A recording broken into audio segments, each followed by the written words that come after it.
Allah subhanahu wa ta'ala with the recitation of Nishan, which is the tradition of Australian Islamic Medical Association's all programs. So I invite Brother Ali Kashif to start the recitation. Brother Ali Kashif is, mashallah, a registered nurse in Nepean Hospital. Brother Ali Kashif. Jazakallah khair. Assalamu alaikum, everyone. أعوذ بالله من الشيطان الرجيم. بسم الله الرحمن الرحيم. وهو الذي أنشأ لكم السمع والأبصار والأفئدة قليلا ما تشكرون. وهو الذي ذرأكم في الأرض وإليه تحشرون. وهو الذي يحيي ويميت وله اختلاف الليل والنهار أفلا تعقلون. بل قالوا مثل ما قال الأولون. قالوا وإذا متنا وكنا ترابا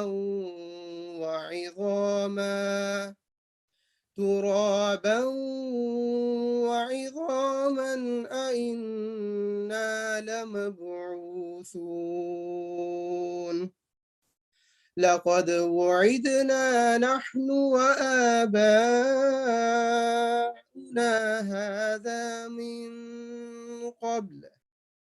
هذا من قبل إن هذا إلا أساطير الأولين. قل لمن الأرض ومن فيها إن كنتم تعلمون. سيقولون لله. قل أفلا تذكرون. قل من رب السماوات السبع ورب العرش العظيم. سيقولون لله. قل أفلا تتقون. قل من بيده ملكوت كل شيء وهو يجير ولا يجار عليه إن كنتم تعلمون. سيقولون لله. قل فأنا تسحرون.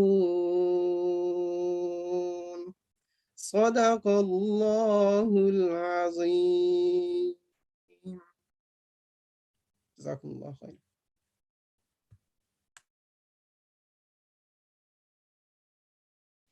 Jazakumullah khair, Brother Ali Kashif, for your melodious recitation. Ladies and gentlemen, brothers and sisters, I welcome you all today in Australian Islamic Medical Association's program. It's a great honor and privilege for us to have Professor Shafi Ahmed joining us soon, inshallah, from UK. Professor Shafi Ahmed is a leading surgeon. Alhamdulillah, his contributions and his services for the professions got a long list, and he is pride for all of us. Today's moderator for this program is Sister Zina Marhi. Sister Zina, alhamdulillah, has again a very impressive CV.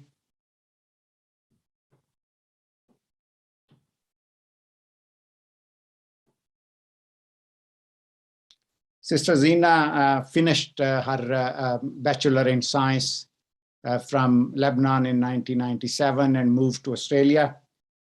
Then she finished her Bachelor of Allied Health from Sydney University and worked as an occupational therapist in public and private sector.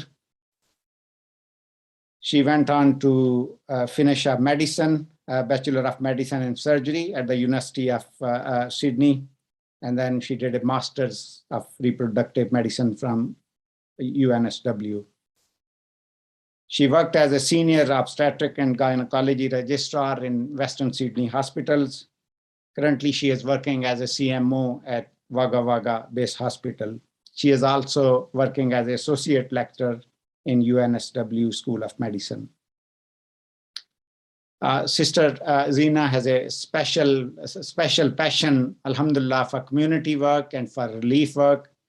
She has worked with US Relief and conducted multiple medical missions to Cambodia, providing both clinical and surgical services to the disadvantaged communities. Sister Zina has a special interest in rural obstetrics and gynecology and improving access to health services in rural areas. In addition to medicine, Sister Zina has been heavily involved in community and charity work, both nationally and internationally. Sister Zina is moderator of today's program, so I will hand over mic to Sister Zina now to continue. Whether we continue or we take a few minutes break. No, please continue. Yeah, Sister Zina, Professor Ahmad has just joined, so yes, please continue. Sister Zina, over to you, please. Thank you, Dr. Afzal. Thank you for the introduction. Assalamu alaikum wa rahmatullahi wa barakatuh to all our professors, doctors, brothers and sisters from Australia and abroad. I welcome you all for a very special event today with one of our prominent professors, Professor Shafi, as our guest speaker. I will be your host for tonight, so some housekeeping, please. If I kindly can ask everyone who joined to mute their mics, and also for the questions directed to Prof. Shafi, can we please use the chat box? Let me now introduce you to brother and Dr. Saleh. Dr. Saleh Khawaja is one of our members in Australian Islamic Medical Association. He graduated from the Peninsula College of Medicine and Dentistry in the UK in Exeter. He underwent his initial training in the UK prior to moving to Australia in 2018. He is currently training in emergency medicine in the Australian capital, Canberra. He has a very special interest in public health, and he is a very active member of AIMA, promoting public health and coaching basic life-saving skills. Dr. Saleh will be giving us a brief introduction about the Australian Islamic Medical Association. Please welcome with me, Dr. Saleh. The mic is yours, Dr. Saleh. Jazakallah khair, Sister Zainab. Thank you for the introduction. Assalamu alaikum wa rahmatullahi wa barakatuhu, all brothers and sisters who have joined. It's an honor and a privilege to speak with you. Obviously, the topic of discussion today is about digital transformation. What many of us, I'm sure, have seen in one form or another to be the next steps in advancing effective collaboration in healthcare. Hence, AIMA, in particular, the Australian Islamic Medical Association, were very willing to help put this program out to look at an example of what this could be. In terms of Australian Islamic Medical Association, a brief introduction. AIMA was based and founded on the principles to connect our Muslim medical professionals, which included doctors, nurses, dentists, and allied health professionals, with the fundamental goals of uniting our brothers and sisters in the primary aim to help serve humanity. We have a team covering a wide breadth of the medical sphere: physicians, surgeons, general practice, emergency, psychiatric, and allied health professionals, as mentioned. Alhamdulillah, we have members from all backgrounds, and we are a national organization now with a footstep in every state and territory in Australia, with members as well in New Zealand. Our work is centered around serving our communities, both locally and abroad, and promoting the principal values of Islamic-based lifestyle and healthcare. One of our main goals is to promote and facilitate research, education, and we think that this event is an ideal platform to showcase that. We have been recognized in our projects by the Australian Research Council as an Australian champion. If anyone has any questions about AIMA or wish to know anything further about us, about who we are, what we do, please feel free to visit our website and maybe become part of our team. Jazakallah again, Sister Zaina, and thank you everyone for allowing me to have these few moments to speak. Walaikum assalam. Thank you, Dr. Salah, for a very good introduction for our organization. I'm very honored today to also introduce one of our prominent general practitioners in Western Sydney, Dr. Naim Islam. Dr. Naim Islam doesn't really like us to talk much about his medicine career. He just likes to call himself as humble GP. However, Dr. Naim is involved in various charitable organizations, both locally and abroad. He's currently the chairman of Charity Right Australia. He is passionate about reaching out for the most vulnerable in our community, the poor, the needy, the orphan, and the refugees. His main goal is to provide sustainable food resources and continuing education to those much in need. Welcome, Dr. Naim, and can you please introduce to us Dr. Shafi? Dr. Naim? Yeah, Assalamu alaikum wa rahmatullahi wa barakatuh, my dear brothers, sisters, and esteemed colleagues. And to Professor Shafi Ahmed, we are from the same background. Assalamu alaikum, Professor Shafi bhai, how are you? আমাকে বলা হয়েছে আপনাকে যেন আমি বাংলাতে প্রথমে welcome করি যাতে একটু আপনি একটু ভালো বোধ করেন যে কিছু বাঙালি ডাউন আন্ডারেও আছে তো ইনশাআল্লাহ it is my actually to all of my brothers and sisters, I actually welcome our dear Professor Shafi Ahmed in our own mother tongue. And so it's a great delight and honor for me to present one of the distinguished professionals who had dedicated his life to science and helping others. Professor Shafi Ahmed studied medicine at King's College Hospital School of Medicine.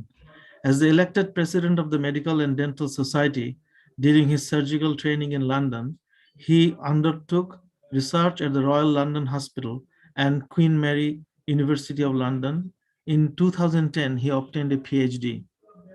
He has been awarded 4 honorary PhDs from various international universities. He is working as a consultant colorectal surgeon and professor at the Royal London Hospital. He teaches innovation and digital transformation for surgeons at Harvard Medical School and Imperial College London. While it's hard to mention all of Professor Shafi's achievements, I will take you through some of the highlights of his exciting career. Future Nhs Award, it is given by the UK Members of Parliament. In 2018, he was the award winner, and this award seeks to highlight individuals, teams, and organizations that are successfully embracing the opportunities from advances in medical technology, data, and connectivity. He also is the winner of Silver Scalpel as the best national trainer in surgery in 2015 by the Associations of Surgeons in Training, ASIT.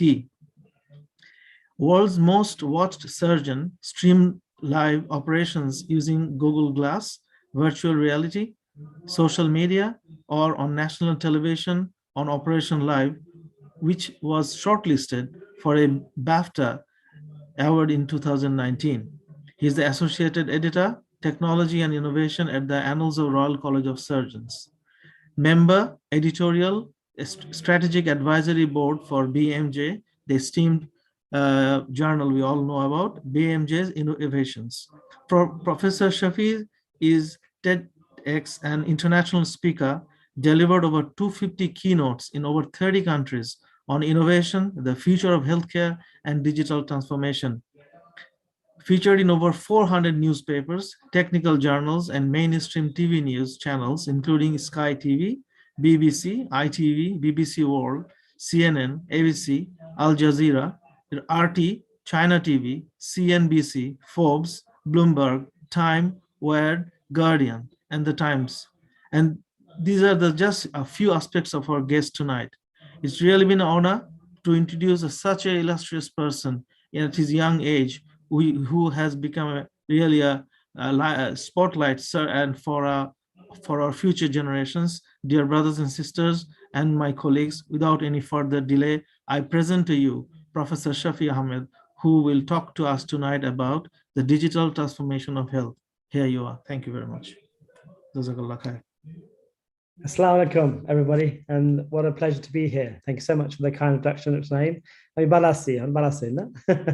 So that's just my getting back with our mother tongue, of course. So look, thank you so much for the invitation, and really good to meet all of you, really, and to really see what other people are doing around the world. Australia isn't too far away. We're a small world now, of course, connected by various means. Although COVID has been difficult for all of us, hopefully, inshallah, we'll get a chance to see each other fairly soon and travel all over again. So look, thank you for the introduction. I'm going to spend the next half an hour, 40 minutes talking to you about my thoughts around the future of healthcare and what that might hold for all of us in terms of different disciplines, the technologies that will power healthcare in the next 10, 15, 20 years or throughout our lifetime. So let me just share my screen and then hopefully it's all going to be working. Can you just enable my screen sharing, please? Thank you.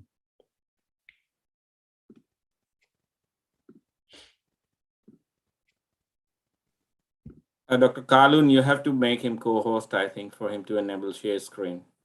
You're Yeah, mute. thank you. Yes, I'll do that.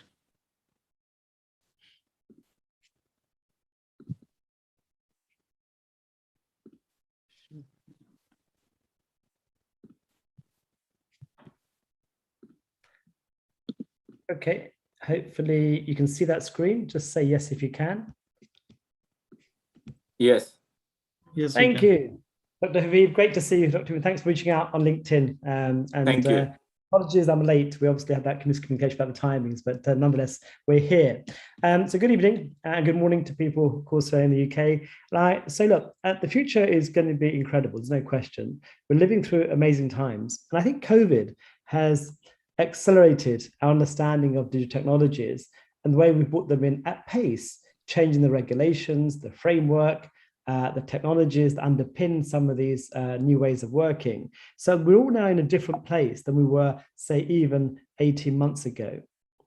The first thing is to talk about where we are in the world. If we go back to about 6 years or so at the World Economic Forum, Klaus Schwab, the chairman of the WEF, came out with a statement and called it the world that we're living in is the part of the fourth industrial revolution, where computing power and exponential technologies were going to underpin our future. He talked about the blurring of the physical, digital, and biological spheres all coming together.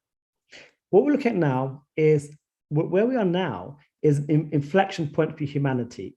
We're seeing amazing technologies that weren't available even 5 or 10 years ago, suddenly becoming more pronounced and becoming available at the same point of human existence. When they talk about immersive technologies, artificial intelligence, nanotechnology, the underpinning of computing power with quantum computing and connectivity with mobile 5G, 3D printing, wearables, nanotech, genomics, Internet of Things or Internet of Medical Things, and of course, this whole concept of big data. We've never had the riches that we have at the moment. And so this is the opportunity for all of us to think how we redesign that healthcare of the future and how these work together almost, not in isolation. The other thing I do is I do a lot of work globally. And I spent the last 5 years traveling to about 35 countries, working with governments, colleges, institutions to talk about how they may think about scaling up some of these ideas and to improve the outcomes for the patients and also to improve medical education.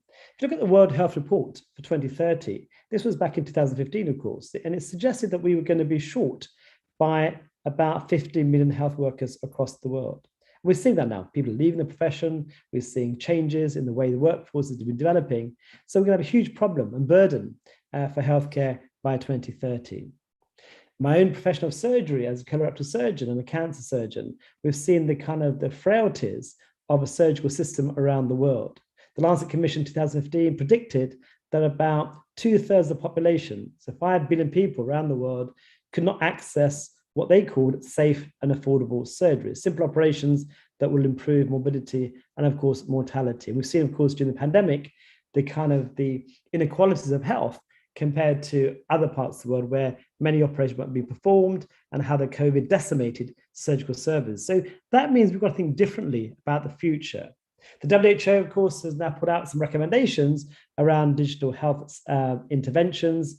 And this was a few years ago, and I'm sure more will come out on how we contextualize some of these technologies to improve healthcare in various parts of the world. And this is in line with the UN SDG 3, of course, which is promote health equality around the world. So we've got an ambition going forward. If you look at governments themselves, they're now grappling with this future. This is our own NHS talking about various items around the future of the workforce, the TOPA review. We're looking at how we improve access, and there's many reports coming out now defining what that role might look at. And I worked with the RCS and I was a council member for 5 years on the Future of Surgery program. So that's really kind of the concept of where we are and what the global ambition is going to be. The first thing, of course, is to create the new digital healthcare person of the future. At the moment, of course, we've got more interest, people understanding what these technologies might mean, but have we produced the workforce that's relevant? So how do we create this digital doctor that needs to be relevant for modern society? And I think we've found so far with the medical school curriculum being archaic and really not supportive of change. We've seen postgrad training also rather slow in adopting new ideas. We're traditional by our very means. And surgery, of course, has always been traditional and not being changing quickly enough. Let's go back to UK, an example of what we're doing. I've introduced BART Sex Medicine. I was Associate Dean at the medical school for 10 years, and we've brought in innovation, entrepreneurship, and technology into the curriculum, as also I've done Imperial and other universities. This is using these ideas to bring the entrepreneur of tomorrow into the undergraduate curriculum, who can understand the language of innovation and digital health. And of course, we're also seeing the accelerators, the innovators, the kind of incubators, and it's digital training, postgrad trainees, and the academies, of course, and the entrepreneurship program. We're putting together a system where it's more acceptable to think outside the box and to be the innovator of tomorrow. So the first question, of course, is what does that look like? What are we heading towards? And of course, we know the future of healthcare is going to be digital. There's no question. It's going to be connected. We are more connected than ever before. Of course, we talk about personalized care, which is driven by data, and big data is going to be a big thing. It's going to be a key parameter of how we understand the data, collect the data, and then, of course, implement change. Healthcare is getting more integrated with a seamless approach from primary, secondary care, so that we now will understand better the flow of patients through the system. And that includes social care, of course, which is a predeterminant of healthcare. And of course, we know how we work together, and this whole multidisciplinary team is going to evolve much more. So the other thing I do, I work with Vodafone, our telco provider, as their connected health ambassador for the UK. And we're actually going to launch the Centre of Health next week. I did a lot of work with industry partners. This is our concept of the future hospital. It's going to be smaller. It doesn't have to be big. We have to keep thinking bigger and bigger hospitals. Actually, we want to keep people away from hospitals and into the community where it's much safer. It's going to be more connected, accessing records all the time, smart cameras, security. It's going to have connected ambulances, smart parking, asset tracking throughout the system. So the whole thing is more digitalized so that the experience for people is going to improve.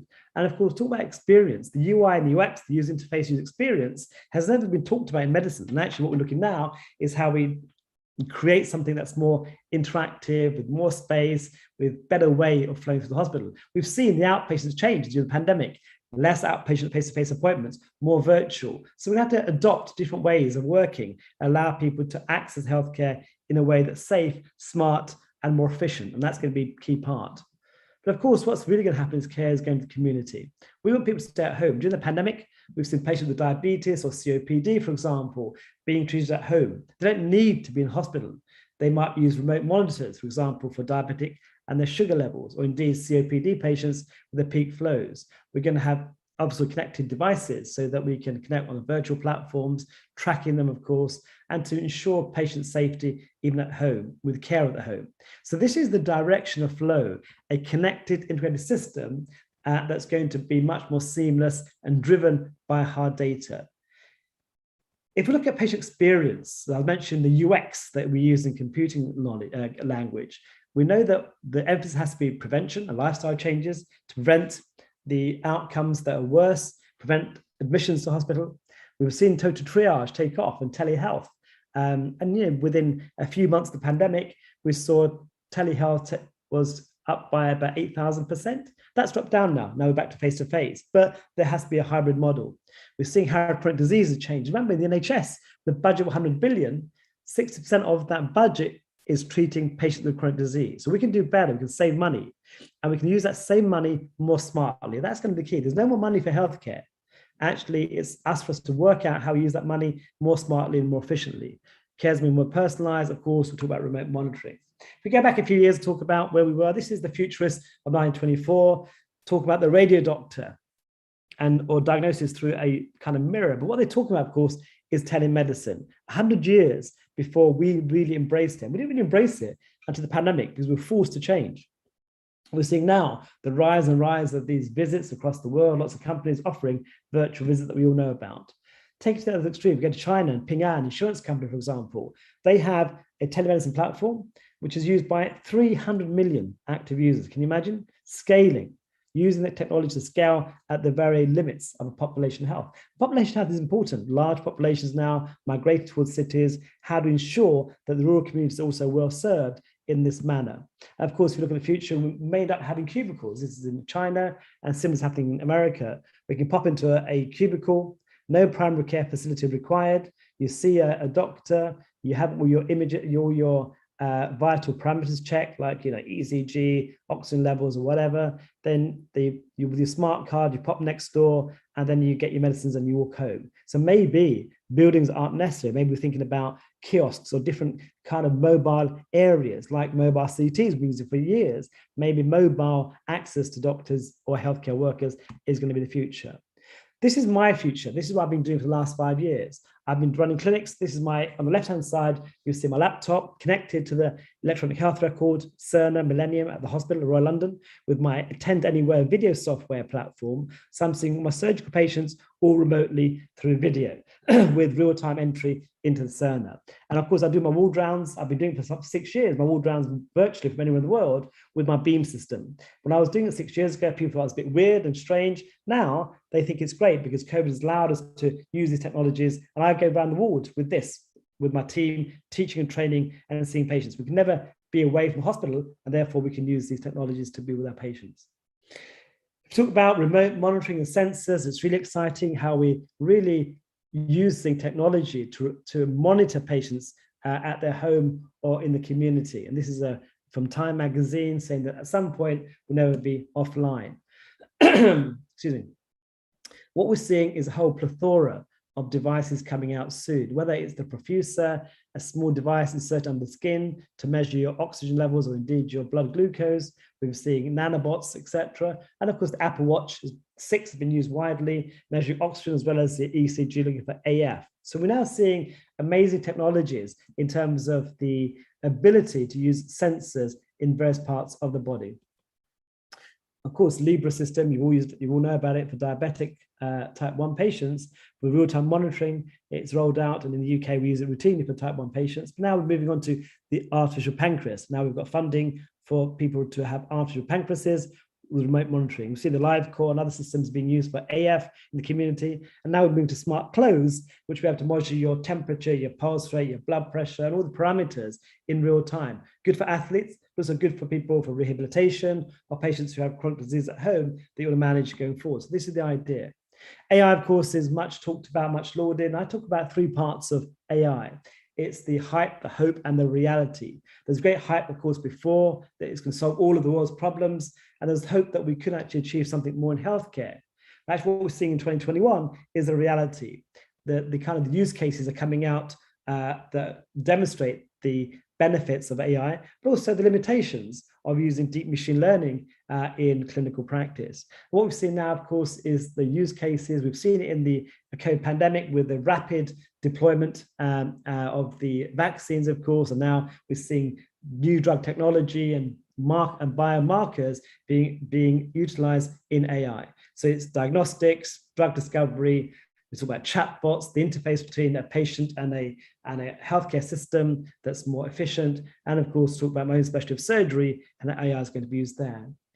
There's many companies out there all fighting for AI, of course, in the same space, whether they're using natural language inputs like voice technology, your patient data, your biometrics, or operational data from providers, and looking at 4 areas. One, of course, is early detection, triage, is diagnostics, is treatment management, and of course, monitoring outcome. So those are the areas we're looking at in terms of the benefits of AI and what it has to offer. We've seen already use cases in dermatology, use cases in for example, in retinopathy, also for chest x-rays, images. And now we're seeing kind of the image analysis being used on a wide scale. So I'm not sure these lines on the screen. But anyway, here we are. This is the from the NHS, where we're now open sourced all of our images. So people can access it for COVID and look at that going forward. So now we have companies looking at how COVID can be predicted using AI technologies. I'm talking about these lines on the screen. I'm not sure what's happened here. Anyway, so look at endoscopy, for example. This is a colonoscopy based around AI, and it's looking at detecting the polyps here. So on the left-hand side, you see a screen. You may or may not see a polyp there. Suddenly, the AI will pick it up and show more clearly, and you see on the right-hand side, you see the polyp on the right-hand side. So again, for diagnostic abilities, we're now using real-time AI imaging in endoscopy to look for polyps and stuff.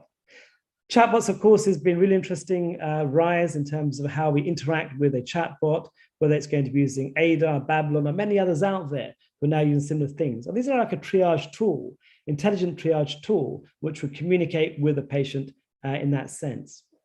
If we look, of course, at the further, if you look at our vocal biomarkers, so if you look at our voice is very powerful. This is a study done in America, the Mayo Clinic, where actually patients with ischemic heart disease, if they talked into an app for 1 or 2 minutes a day, that would predict the onset of cardiac failure 2 weeks before it came out. So preventing an attack of cardiac failure just based on your vocal biomarkers. So the voice is very powerful. We'll see more and more companies using voice technology and AI systems.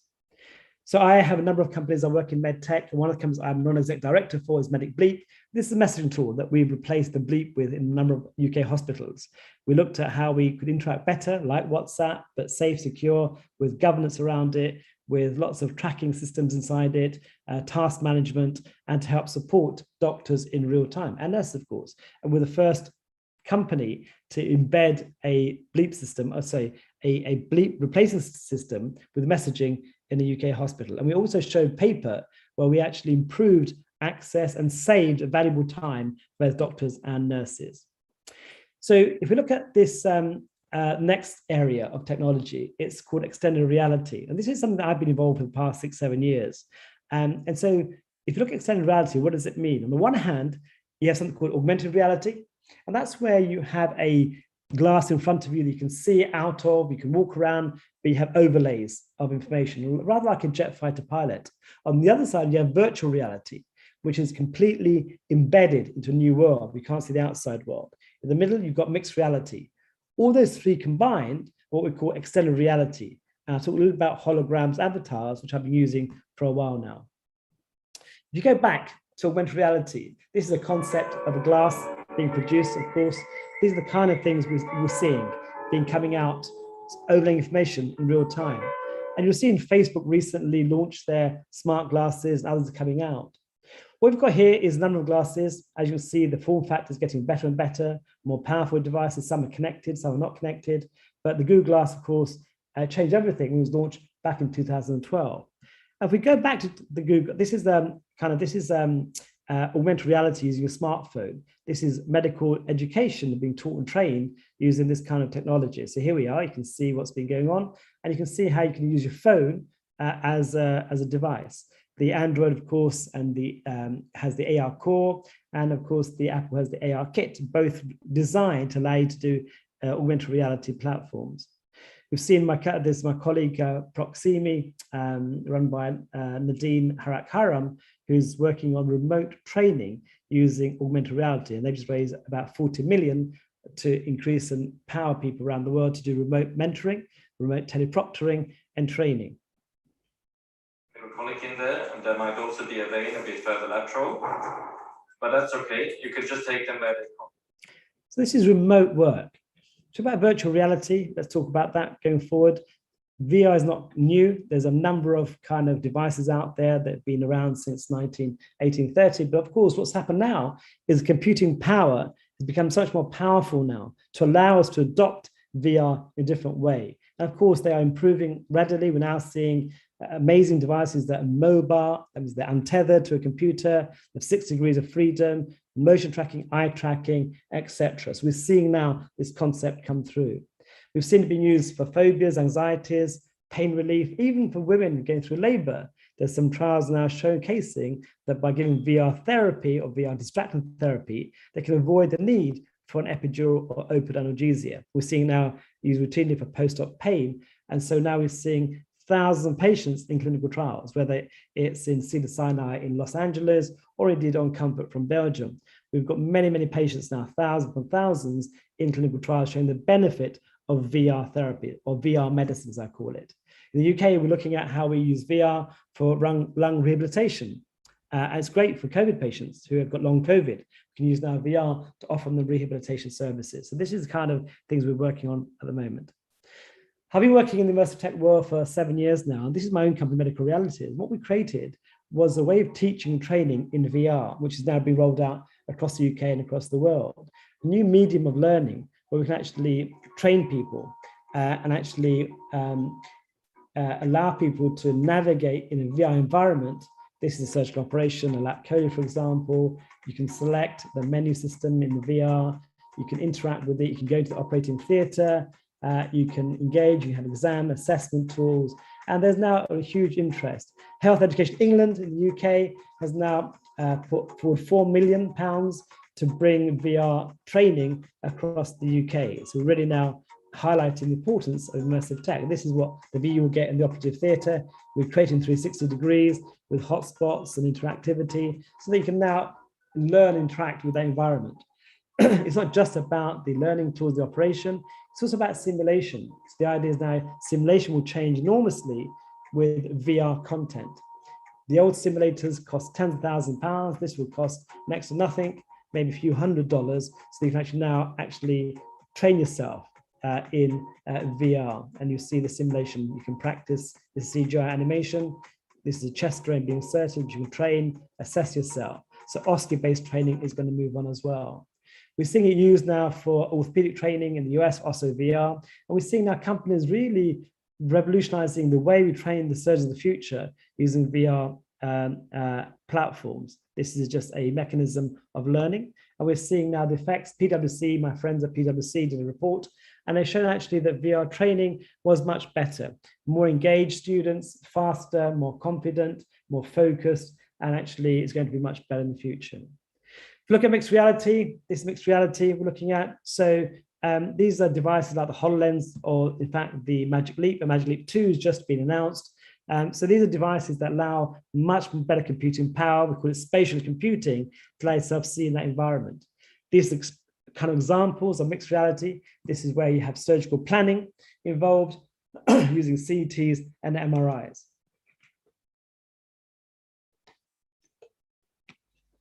As you can see, this would make surgery more precise.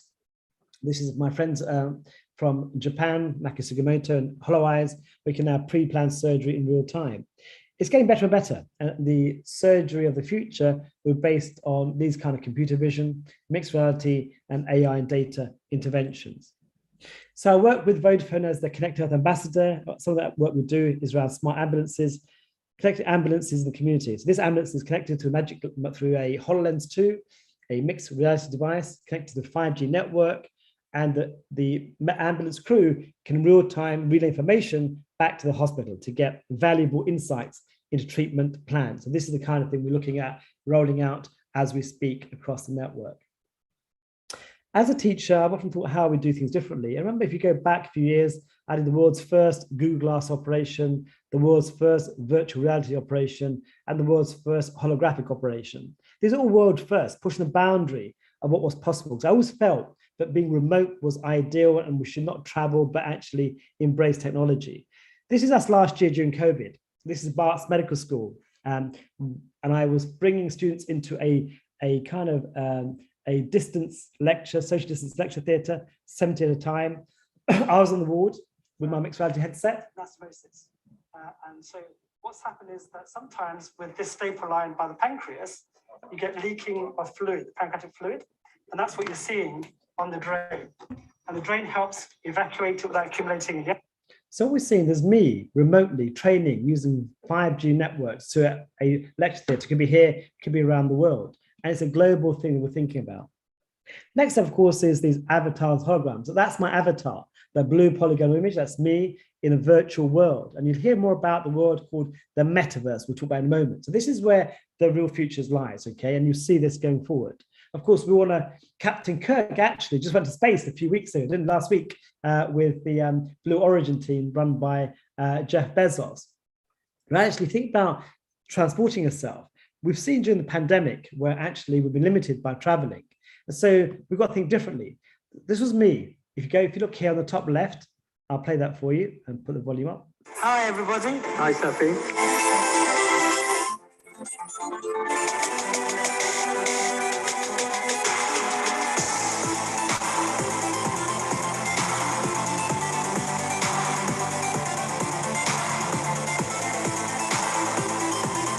So the HoloLens itself really allows us to reshape the way we connect people, we communicate with people, also to be used in teaching and training. Initially, when you put the HoloLens on, it feels a bit strange, but actually within a few minutes, it becomes quite normal. It feels. So what we're seeing here is me in operating theatre in the Royal London. Two other avatars appear in my world from a Tata Memorial Hospital in Mumbai in India, and also my other surgeon who's based out in New York, all connected together with joint assets, so you can be in the same room together in real time. Of course, if you look at the next video on the right-hand side, you see me as my hologram appearing out of nowhere, being recreated in mixed reality. So you see me now on the right-hand side in mixed reality appearing, and you can be anywhere in the world, connecting, competing, and working, or even telementoring people around the world. And the bottom, of course, you'll see the hey, John, how's California? Hey, Shafi, it's really beautiful here. How's London? London's great. Should we have a virtual handshake? Yes, of course. So, as you say, I've been conversing for a number of years as my hologram, as my avatar, really being futuristic, thinking about John, what that looked like. So the word metaverse comes in and you see more and more of that being announced. So we're going to be launching the world's first surgical metaversity, learning in this virtual world. And they call me the virtual surgeon. So some of you may go to Dubai soon. I hope you managed to see the Expo 2020. I'm going next month. This is a video that I took from the World Government Summit, which I spoke at just before the pandemic. And actually, it was their depiction of the future of surgery in the Futures Museum in Dubai. It's about 3D printing, AI, computer vision, and image analysis, etc., all based around the future of the operating theatre. The concept of digital surgery is rather new. We've talked about digital health for a long time. Digital surgery is a new concept. And I call it the 5 pillars of digital surgery: the robotics, enhanced visualization, advanced instrumentation, connectivity, and of course, it's machine learning and analyzing that data. This is the concept of digital surgery. And we look at now robots coming in, becoming smaller, more remote. We've seen now robots become more affordable around the world. And there's a huge, there's Johnson & Johnson, there's Medtronic now, Cambridge Robotics, of course, Intuitive and others, all vying for robotic space. And we'll see more and more robots being used globally. If you combine robots and 5G technology, you see that in China, this was even 2 years ago, we saw the world's first trans kind of continental surgery performed using 5G technology.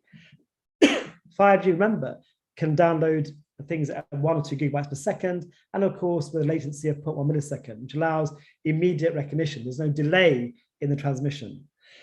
The whole interface between the robot or computer systems and humans is evolving. It's getting closer and closer, and that concept is changing. You've heard of course, Neuralink from Elon Musk, the brain-computer interface, the BCI. We're now going to impact the brain and take out data, influence decision-making. We're seeing already being used in different ways. Many companies are out there working on how do we improve the connection to our brain through direct links. This is a colleague of mine who was controlling his arm through his musculocutaneous nerves, and also, of course, his upper muscles, etc. So already that BCI is a real thing. We're using real bionic technology almost. And this is a colleague of mine who passed away, unfortunately, last year, but he was one of the first to have this amazing arm that was connected, in fact, to his brain. As we go through, we're going to change humans, become more digital. We're going to create digital humans that look like us. So are we ready for a healthcare system where we have digital humans, digital twins, going to help us support our kind of clinical practice, or indeed allow us to see more patients more quickly? Hi, I'm Roman, a digital human brought to life by soul machines. With me, you can experience AI like never before because I learn and react emotionally like humans do. The last thing we look at is the very future. We're now going to be going to Mars at some stage as an interplanetary species. It's kind of the future with all the money invested in the future of space travel. What it does do, it impacts healthcare in the world here. 3D printing has come a long way from the pricey,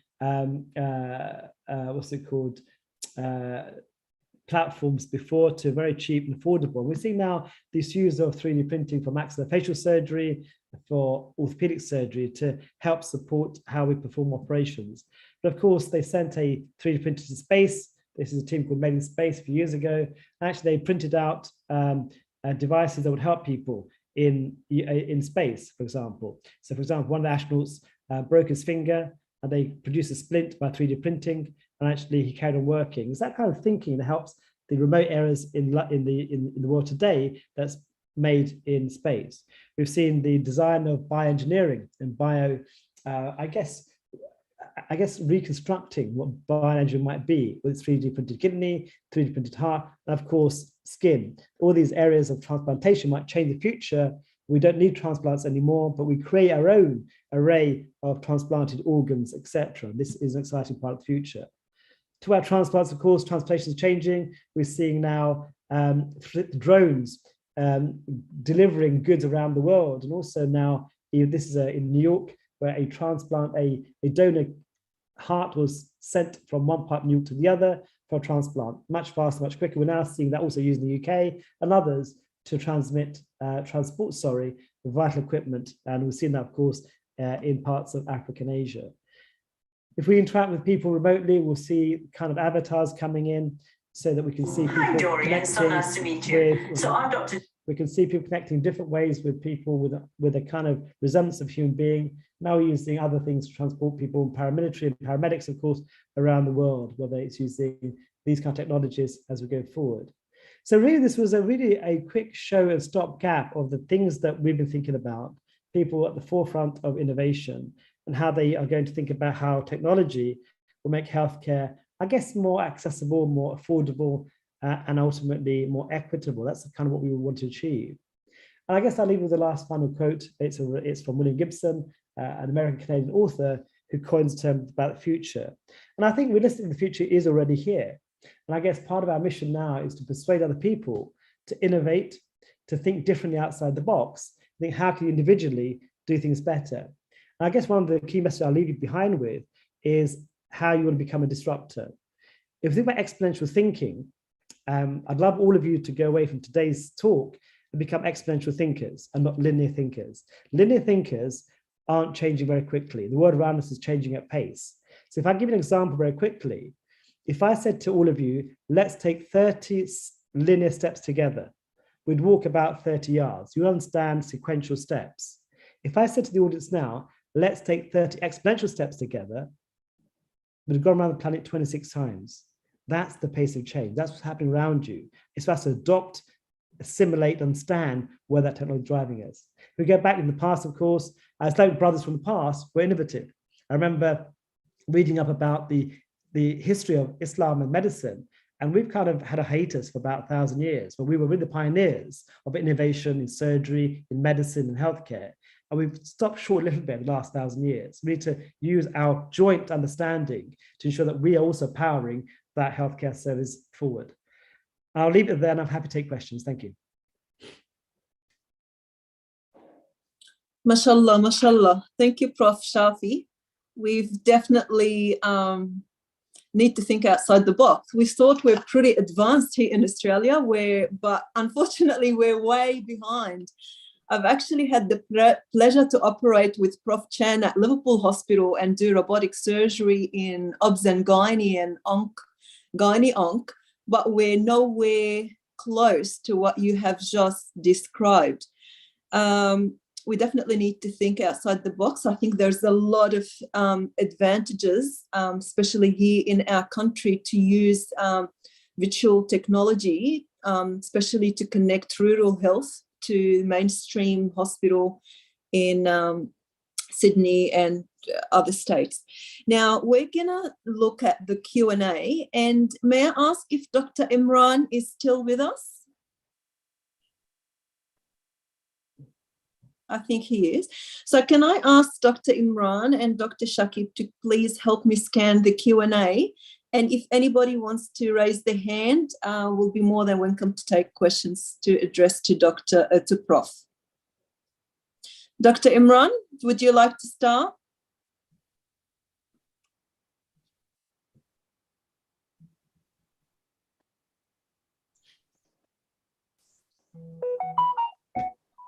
Or Dr. Shakib, do you have any questions to address to Prof? So we haven't had any question in the chat box yet. I think, as you mentioned, that Dr. Shafi has explained the digital transformation and future of digital health. I think a lot of us is actually quite behind with the digital progression of the health. I think it is very interesting the way he showed and so advanced the technology, and in the future, I could just remember in one of our poets in Bengali, and she was a very renowned poet in Bengali, and she said that আমাদের যুগে আমরা যখন খেলেছি পুতুল খেলা তোমরা এখন সেই বয়সে লেখাপড়া করবার মেলা আমাদের যুগে আমরা যখন উড়েছি শুধু ঘুরি তোমরা এখন সেই বয়সে কলের জাহাজ চালাও গগনজুড়ি. That means at our age, when we used to play with doll, at your age you go to university, and our age when we used to ride the kite in the sky, now in your age you fly with a plane. So this is what we are at the moment. Dr. Shafi is saying that we are in our age in a consult room and dealing with patients where the technology is going far, the people operating in 50 kilometers away and the patient is in the other side. I think the COVID has opened a door that, you know, Dr. Shafi is showing that how he could teach from his theater and from his university millions of people far away. I think we, the Australian Muslim health professional and global Muslim health professional, could utilize these tools in the future to teach our Muslim brothers and sisters across the globe and make them efficient, so that, you know, we can be, you know, embracing this digital technology in the future, and we could be in the front line. And Dr. Shafi Ahmed is one of the example. I think some of the brothers is raising the question. So Brother Zain, because we requested people to put the question in the chat box, we haven't seen any question in the chat box. If you have got some time, so we could allow some. I have a couple of questions here sent to me. I might just address them to you, Prof. Yes. One of the questions was about the ethical issues that you have encountered when initiating those advances. Yeah, that's a really good question and a vital question. So I think one has to be sensible. We drive innovation, of course, forward at pace. What we need is a system that allows you to innovate quickly as well. So when I was doing the world's first Google Glass or virtual reality surgeries, whatever, first of all, I had a very supportive hospital and the CEO. And what we did very quickly, understand what were the barriers to developing and implementing that change very quickly. We worked with the governance team, the ethics team, worked with the legal team, looked at the legal framework, which was way behind current technology, looked at how data could be shared or stored. So very quickly, we understood what the problems were. And what we did, we mitigate those risks as far as possible. Okay, there is some risk, how do we prevent it as much as possible? And we got patient engagement and patient consent as well to ensure that they were compliant. So actually, you can do it quickly. It depends on the healthcare system supporting you to innovate and taking a small amount of risk, but mitigating it as far as possible. That's all that we can do. Otherwise, you stop. If you look at clinical trials and research trials, they take 7 years for fruition. Via the 7 years of a randomized trial to showcase its findings, the world has moved on 100 years almost, right? So it's too slow. We've got to rethink the model of science, research, translation, and also have systems that support innovation at pace and to allow scale. And that's what we're seeing now more and more. And I guess the NHS is now working better in that sense, but those barriers you have to confront head on and not shy away from them, because they are difficult questions to ask. But that's the way I did it, and I had complete support, and it was safe ultimately for the patients and for the outcomes. Definitely. Thank you, Prof. There's another question here, or a comment from Dr. Ahmad. Does this potentially mean surgeon will potentially not have to travel overseas for training and certification? And is virtual presentation in theatres and supervision will be the new approach to training, not readily available in one's home country? Yeah, so I think if you think about outside the box, these kind of technologies allow the democratization of surgical training. No one's saying it's taking away the face-to-face element and the real practical procedures. No, not at all. That's still vital for the practice of medicine and surgery, of course it is. What we're saying, these technologies will augment the experience, improve access, allow people to be taught remotely. For example, let's take an example. You go on a course, I don't know, before you travel for a course, take 1 or 2 days off work, yes, you'd spend a lot of money and accessing a course to get certification, for example. We're now moving to a virtual world. That's not necessary anymore. You get the same qualification but doing virtual. And these technologies might allow you to do more sophisticated simulation skills virtually, for example. And that's the benefit of it all. Why do you have to travel?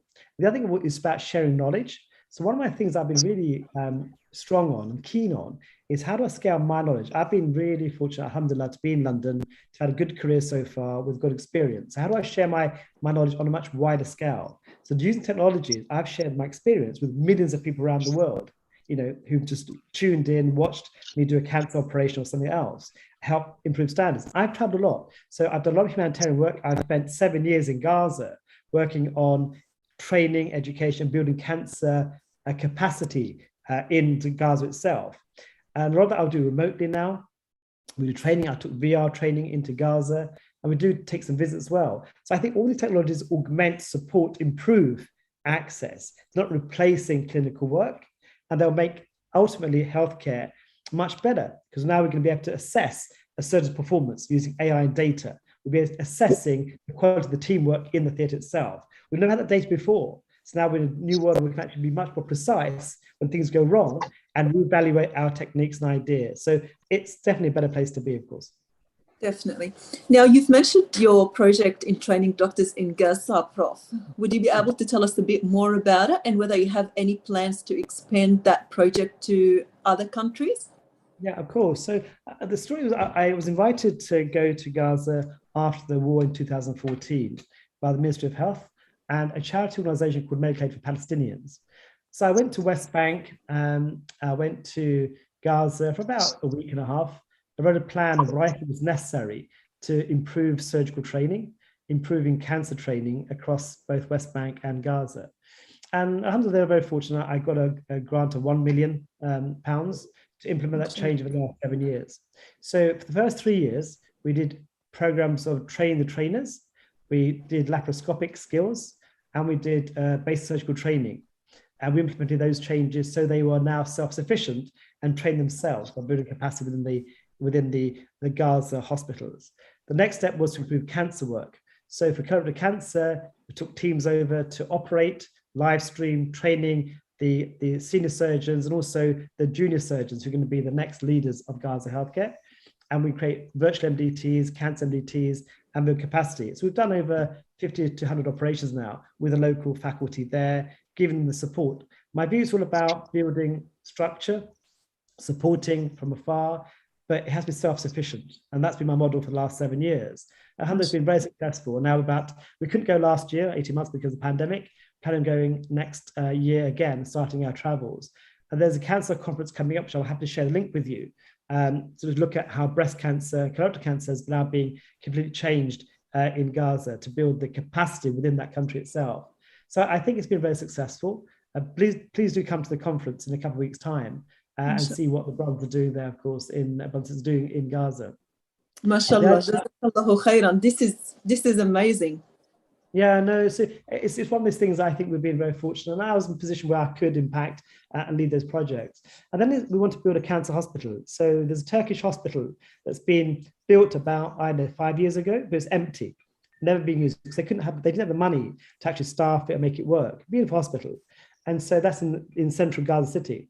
And then we've suggested they build that to cancer hospital. And because remember, 2/3 of the patients from Gaza who have cancer diagnosis can't leave Gaza to get their treatment because they won't get permits, 2/3. So that is a real terrible catastrophe for the patients, right? And so how do you manage them? So I'd say, despite the barriers, we build that capacity in Gaza, give them the experience they need and the skills they need, and we support them where we can. So those patients if they don't get permit, they still get quality treatment, whether it's surgery, chemotherapy, radiotherapy, or even immunotherapy. So it's building that concept. So hopefully we'll see a new hospital being opened next year that will be dedicated to cancer, which I've been striving for a long time. The Ministry of Health now has agreed in principle. And so hopefully we'll see that care can be maintained within Gaza itself. Inshallah, to many more successes. Now, you've talked about the project in Gaza and other countries. What are some of the issues that you encountered? I'm pretty sure internet and connectivity there must be an issue. How did you manage to overcome that problem? Yeah, really shocking. The internet isn't great, right? So they have at best 3G connections, sometimes 4G if you're lucky, and 5G is never going to happen for a long time. So I think one of the things I'm very keen on is something called frugal innovation. So how do you take our concepts and use it in a place where it's a poor resource setting, poor connected systems? Some of the systems we use actually require very low bandwidth. So I'm working with a company called Rods & Cones in Holland with glasses that can stream and actually help train, etc. That can be based purely on 3G signal with stable connection. So we've got technology now to a stable where you don't need as much data. It's from the cloud, etc. So you're using technology in a different way. I also remember some of these ideas that you're promoting are going to, so for example, some of the frugal innovation we've created, when we're there, we connected some hospitals within Gaza now through actual real lines. So it's more reliable for us, okay? So we connect a few hospitals so that we can train people remotely as well. So you're saying, what can we do today? We also have to empower them for tomorrow. And actually what I think of almost is leapfrogging society. Some of the ideas they have are way better than what we think. If you go to Africa, mobile money has been here for the last two decades, way advanced of Western civilizations, okay? So how do we use some of those ideas? So in Gaza, you'd be amazed at this. There's there's something called the Gaza Geeks. So Google have come to Gaza with other big players, creating a hub of innovation. They're saying, can we use this immense talent? Because 99% of people are literate, right? It's the highest literacy rate in the world. They all go to university, they're educated. So use that power of people that are there, who've got computing, science backgrounds, whatever, bring them together and create ideas to empower Gaza, also to export their ideas outside with apps and technology. So this was reverse engineering in some ways, reverse innovation. And what you're seeing is amazing technologies that they're coming up with, amazing ideas and concepts. So it shows that actually the barriers they have can be overcome by empowering them with the skills they need and support they need. So I'd say that it's frugal innovation, it's supporting local workforce to improve their experience and skills, using them to then translate on a global level. And you don't need to leave the country almost. MashaAllah. Definitely a massive leap forward to the future. Now, a very, very good question from one of our young listeners. Can digital medicine possibly replace human doctors in the future? Yes, so will I be ever replaced? Look, I think the word replaced always causes a lot of controversy. We shouldn't talk about replacement. No one's going to replace doctors ultimately. We have unique skills, and there's still a long way to go before we reach a point called singularity. This is something you might read up on. So the point of singularity is the point where computers are more powerful than human behavior and human beings, okay? That's the point of singularity. And there's a great book by, what's it called? The engineer from Google called Ray Kurzweil, and he talked about this singularity concept. What I suggest you all say is about augmenting, it's supporting, assisting, That's what we're using technology for, to make our lives easier. For example, automation is very important. Look at electronic health record, helping us do voice technology and voice dictations. All those things would help us in some ways, right? It won't take away the elements. AI, for example, where does AI come in? AI will help diagnose images to a large extent. So a radiologist who's looking at many chest x-rays, most are normal. So how do you take that bundle of work away from a hardworking radiologist so that it becomes very efficient and very precise, and let the radiologist work on things that he needs to work on, the stuff that he's trained for, his experience allows. So it's repurposing the workforce. That's a smarter workforce. So I think it will allow us to do that. The other thing, of course, to say about these technologies and how it augments our work is cost. Look, I've been around the world and each country has the same problem. There's no more money, right? No one's got cash to throw at healthcare, right? So that's not the answer. The answer is, okay, with that existing money, how do we repurpose it to make it smarter, more efficient? How do we use it in a different way? How do we change the way the patients behave or are treated at home or community?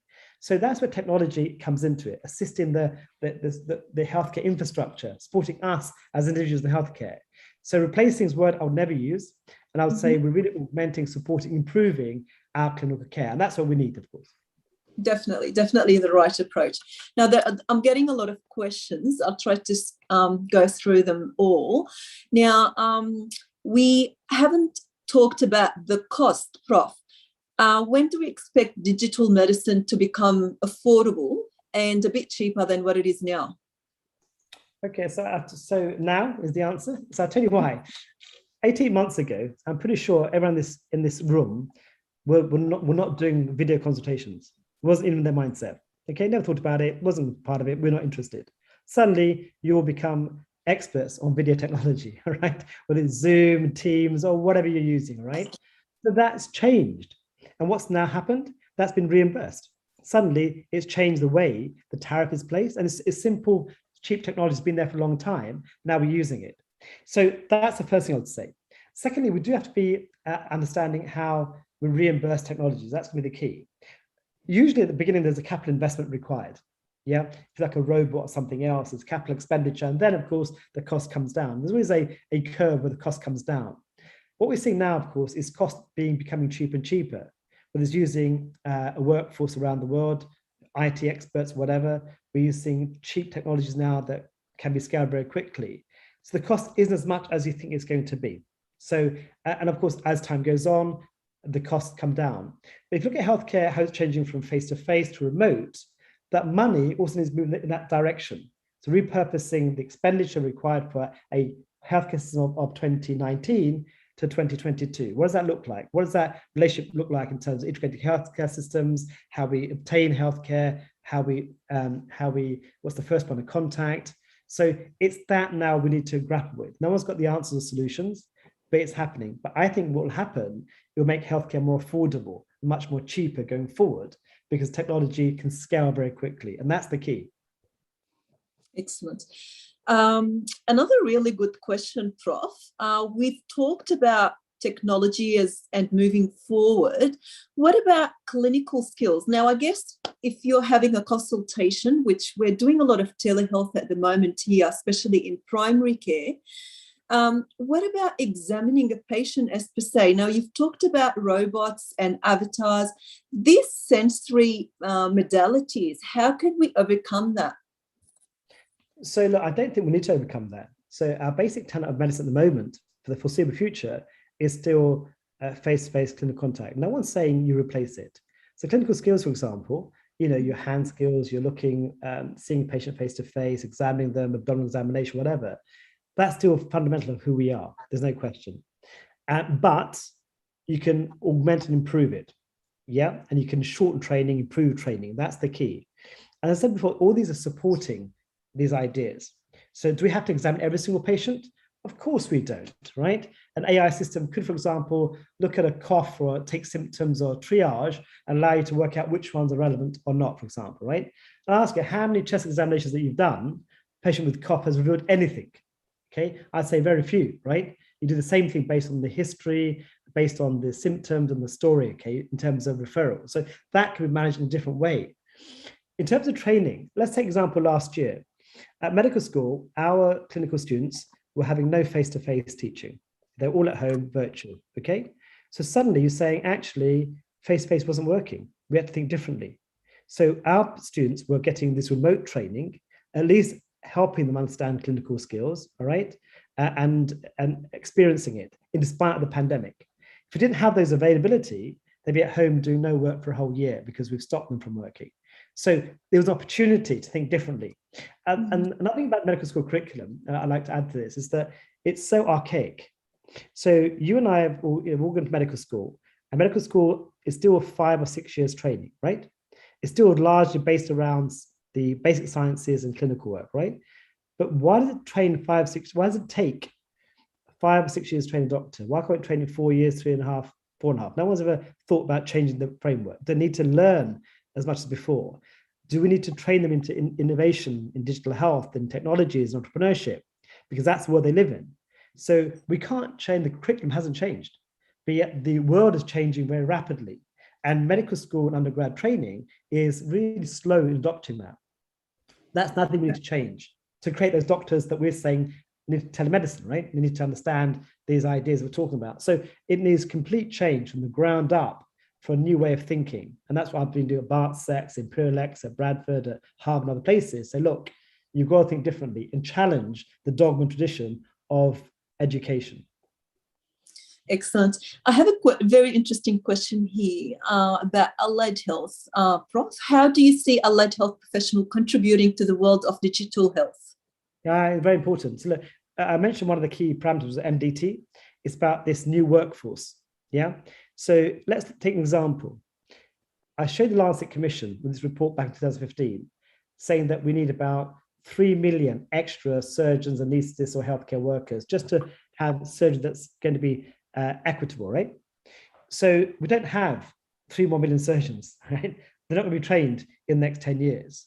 So how do you repurpose the workforce? We've seen during the pandemic where the workforce has gone into the acute care to manage the pandemic. Surgical trainees, surgeons, whatever, they went to the front line, retrain themselves to use ventilators, for example, yeah? Yet other people, allied healthcare professionals, come in supporting that, proning, ventilations. So the workforce needs to be used in different ways. A smart workforce. Can we remobilize that workforce to manage the acute epidemics that we want? For example, we have a problem now in the UK. There's 5 million people waiting for elective surgery, 5 million. By next year, it'll be 10 million. So we don't have enough surgeons in the country or platforms to do that.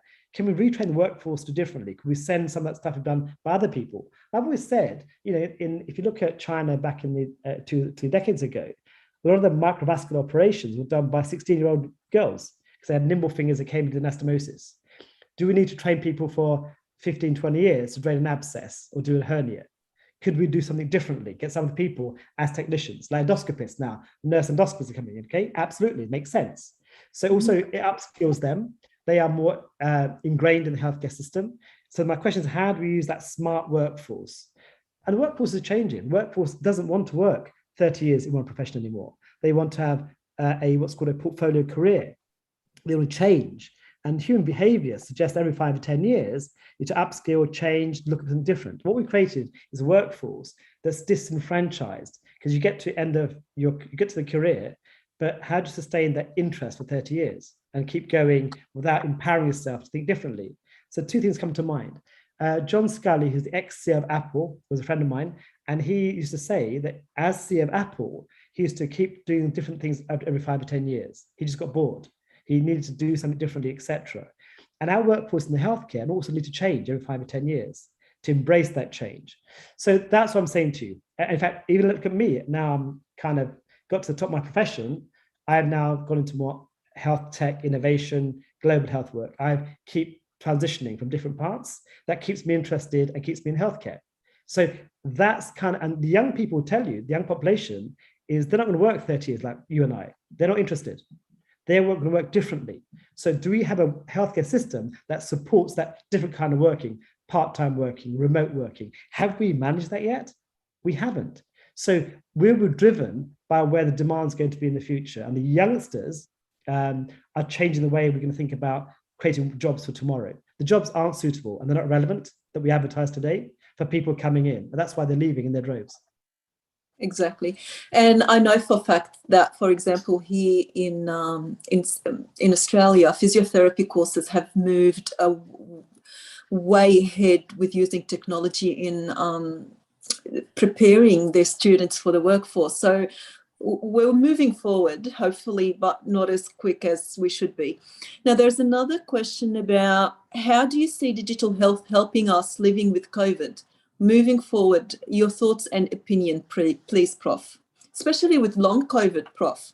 Yeah, really good question. So the first thing is about, so COVID's opened the door of innovation and technology and translation. There's no question. The door's not going to be closed again. And the question, it's giving us a springboard almost to start off at a new level. So we have embraced change, we've embraced technologies. So long COVID is an issue. And I've suggested already, a lot of it can be managed remotely. Some of it can be managed just by virtual consults, regular consultations, but also things like rehabilitation I mentioned earlier, like the VR thing was looking at from North Lincolnshire, looking at long-term rehabilitation of the lungs from COVID patients, for example. So part of that can be done remotely. So I think it's more about the overall picture where COVID has left us. It'd be a shame if if we go back to the old normal after COVID, it would be a shame. I think it's given us a wonderful opportunity to springboard. They call it the new normal, but what we like to call it, it just means that we can now think much ahead. What we've seen is the change of rules and regulations. The regulatory framework has changed, the way we design innovation, the way we introduce innovation, the way we also, the other thing is about having the right teams now. So I often talk about collaboration. Collaboration is the key word in the future of healthcare. And that means working with other stakeholders. And that means working with industry partners. What we see is industry now comes into healthcare, supporting with their skill sets that's different to ours and helping us shape their healthcare system.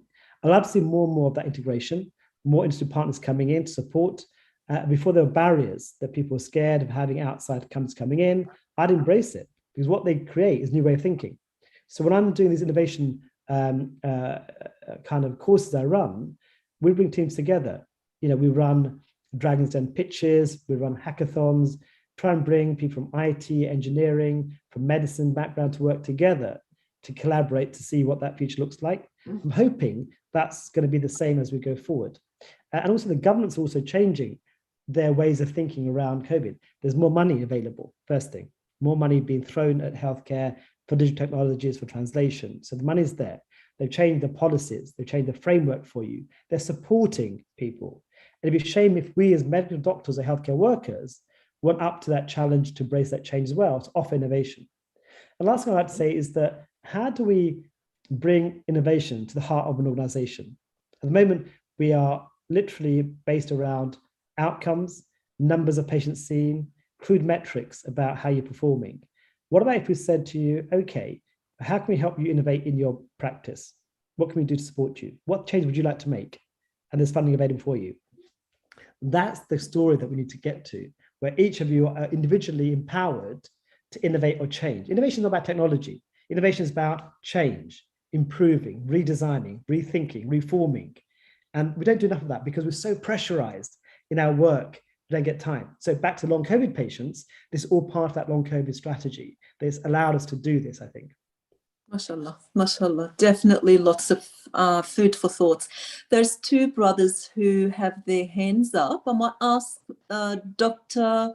Mohammed Munir Zaman to ask his question.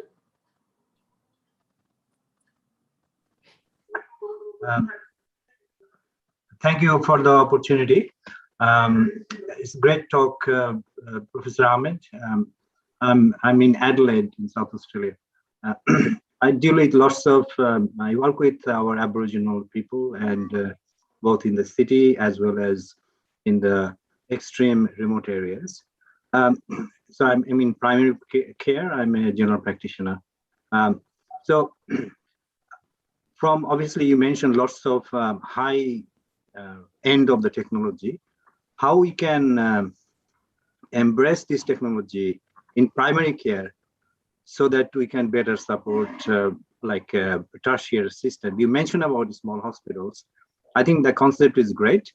To support that concept, we obviously need to use our primary care system, general practice system a lot so that we filter all those work so that you get your job done properly.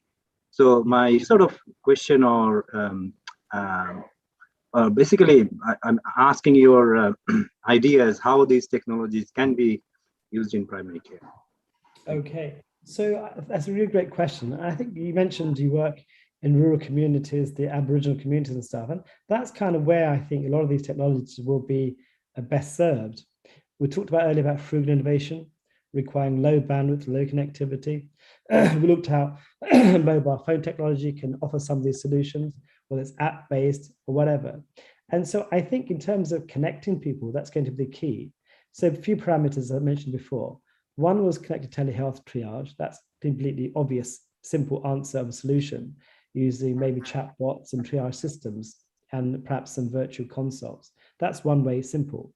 Then, of course, if you selected patients, find out, okay, who needs to be managed in different ways.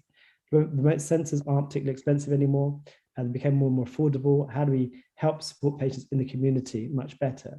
So I think primary care is exactly where these technologies should be used much more. Because what you're doing, you're the gatekeeper and you're managing patients with chronic disease much more than secondary care. So your intervention around all these technologies and just about redesigning pathways, but not about technology, redesigning a pathway clinical outcomes so that less patients go to hospital, that they provide more care at home if necessary. And so that whole concept makes sense. As I said, with Vodafone, we looked at that as a concept of care at home or care in the community, primary care. Our emphasis is around mental health, around well-being, around managing chronic diseases, 3 areas that are absolutely crucial to get right. So what I would say to you, the government's now looking generally, repurposing some of their budgets into managing people in that with a pandemic. So you've got one opportunity in a sense to promote that, drive it, improve it, and showcase how you're going to be changing your own primary care system and practice. I'm not sure how primary care works in Australia.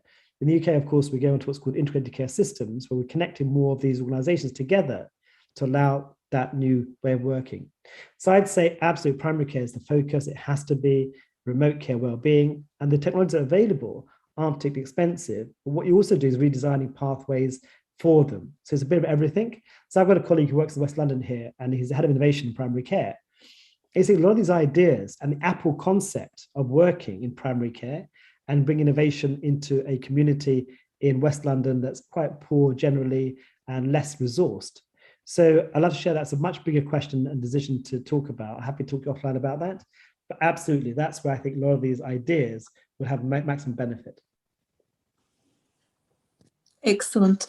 Just looking at the time now, I'm sure you're very tired, Prof. There's one more question from Dr. Amr. If you don't mind, Dr. Amr may be sending me that question and we can ask Prof. Shafi to answer it privately for you. I might just now ask Dr. Al-Abbas to make a small dua. Thank you so much, Prof. Shafi. It's definitely been a pleasure hearing about all this innovation. We will definitely concluding remarks. Sorry, what was that? Concluding remarks by Brother Habib before dua. Yes. Brother Habib. No, thank you. Thank you so much. Thank you. It's been indeed fascinating. You know, it's been an hour and 20 minutes, 25 minutes, and I can't believe that it's been so fast. We just close to the session, and I wish we could have continued a bit longer as well. I just, would like to take the opportunity to thank Professor Shafi for the wonderful talk today. He's provided a fascinating overview of how innovations in digital health are reshaping how healthcare is accessed and provided, introducing a new landscape for healthcare providers to navigate. And he's really given some great examples, some customization, also told us way forward, and also actually left us thinking more, as you said, how we can actually think exponentially rather than linear. And it's something really stuck to us, and it's indeed it's really thought-provoking. Thank you so much for your time. Also, I must mention that because of the daylight saving time, we did have a bit of a mix-up, and he still managed to help us, and get on board fairly quickly with a very short notice. So sincere apology. That's typical of how we operate in Australia. Different states have different times. Some have daylight saving, others don't. And we just can't seem to agree on anything, including border closures and open and all that. I won't go all that, but I think you know how it is. So thank you so much again. I also would like to thank all the team, or all the people at Australian Islamic Medical Association, our wonderful host today, Dr. Zina, Dr. Afzal, the president, and also the team who all of them helped us putting this together. And most importantly, all our participants today.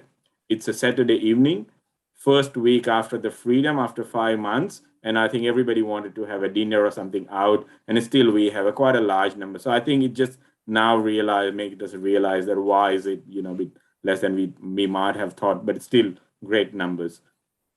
Thanks everyone, and especially thanks for Professor Shafi again. We would definitely love to have you back again and keep learning from you and listening from you, and hopefully we can implement some of those strategies, especially helping some of those vulnerable, marginalized communities and developing countries, and all the examples you've given in Gaza and others. So thank you so much, and thanks everyone for joining. Thank you, Dr. Habib. Thank you all for all the participants. May I ask Dr. Al Abbas to make a small dua at the end, please? Jazakallah khair, Sister Zina, and Jazakallah khair, Professor Shafi Ahmed. We're really proud of you as a Muslim and as a good example to a good Muslim. سبحانك اللهم وبحمدك أشهد أن لا إله إلا أنت أستغفرك وأتوب إليك. السلام عليكم ورحمة الله. Thank you, Dr. Al Abbas. Thank you, everyone. Jazakumullah khair, everybody. We close the meeting formally.